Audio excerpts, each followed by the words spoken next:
Парасаттылық адам бойындағы ең асыл қасиеттердің бірі және бірегейі. Ол бір күнде ғана қалыптасатын нәрсе емес, талай жылдардың тәжірибесімен келетін, талай сынақтардан өтіп, шыңдалып барып қалыптасатын дүние. Ақыл қайрат жүректі бірдей ұста, сонда толық боласың елден ерек деп Абай атамыз айтқандай, парасаттылықтың ар жағында толық адам ұғымы жатыр. Парасатты адам қай кезде де туралыққа және әділеттілікке, өмірлік тәжірибесіне сүйеніп шешім қабылдайтын, шешім қабылдар кезде де көптің мүддесін жоғары қойып отыратын ең зиялы адам. Міне сол зиялылық адамды парасат биігіне шығарады.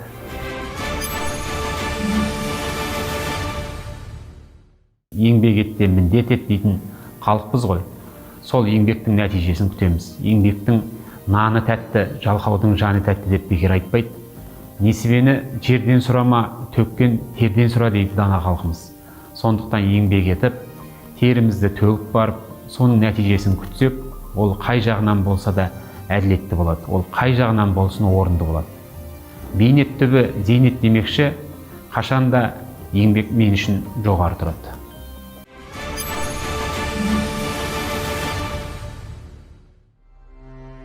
Әрине өмірде менің алғашқы ұстазым, ол мектептегі Раева Мырзакүл апайымның орны бөлек еді. Себебі ол менің алғашқы ұстазым болды. Ұстаз дегеннің не екенін мен сол кісі арқылы таныдым. Мұғалім дегеннің не екенін де сол кісі арқылы білдім. Ол кісінің алдында тапжылмай 3 жыл отырдық. Тіпті біздің ең қамқоршы адамымыз сол кісідей көрінетін.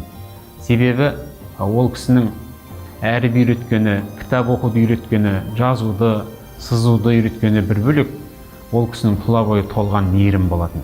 Әрқайсымыз тек маған ғана емес, баршамызға туған баласындай қарайтын. Сондай мейірімді біз үйдегі ата-анамызбен мектепке барғанда ұстазымыздан сезінетінбіз. Мырзакүл апайымыз бізді білім өз алдына, ең алдымен ұқыпты болуға үйрететін. Тіпті тәртіпті бәрінен жоғары қоятын, жауапкершілікті сезіндіруге тырысатын. Өзіңе жүктелген істі жарты жолға дейін апарсаң да, өте ұқыпты жаса дейтін. Берілген тапсырманы түгел орындай алмасаң да, жарты бет жазсаң да өте ұқыпты жаз, таза жаз және әдемі жаз дейтін.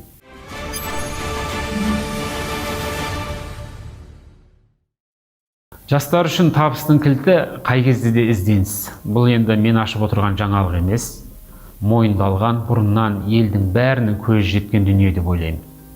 Себебі жастар дегеннен өзінің жолының басындағы бір жаңа бастаманың басында тұрғанын біледі және сезеді.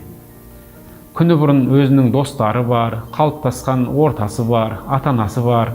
Солар арқылы өзінің таңдаған жолына қатысты пікір жинап, белгілі бір дәрежеде көзқарасы қалыптасады. Қай шаруаны қолға алмас бұрын, сол шаруа төңірегінде ой қалған жоспарды барынша кең көлемде талдау жасап алса, болашақ жоспарларын оңай жүзеге асыруына көп септігін тигізетініне сенімдім.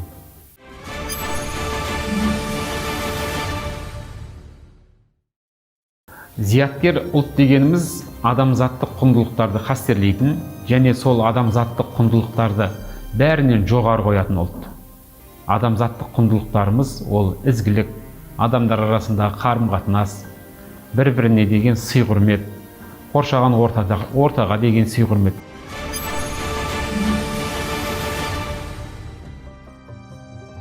Бос уақытымда мейлінше атқа мінгенді жақсы көремін. Себебі ат деген қозғалыс қой, қазақ айтады, жылқы ер қанаты дейді. Одан қалса спортпен айналысқанды, футбол ойнағанды, достарыммен бірге отырып әңгімелескенді, сұхбаттасқанды, сырласқанды қалайтыным бар.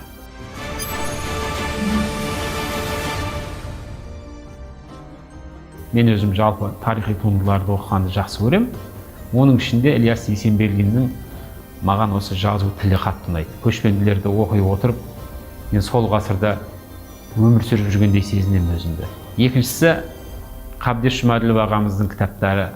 Оның ішінде Қабанбай Батыр туралы жазылған мынау Дарабоз туындысы маған қатты ұнайды. Біріншіден тарихи туынды болғандықтан, екіншіден мұның ішіндегі диалогтары, шешендердің, билердің айтыстары. Ал поэзияда өзімнің ұстазым Қаныбек Сарыбаев ағамыздың кітаптары.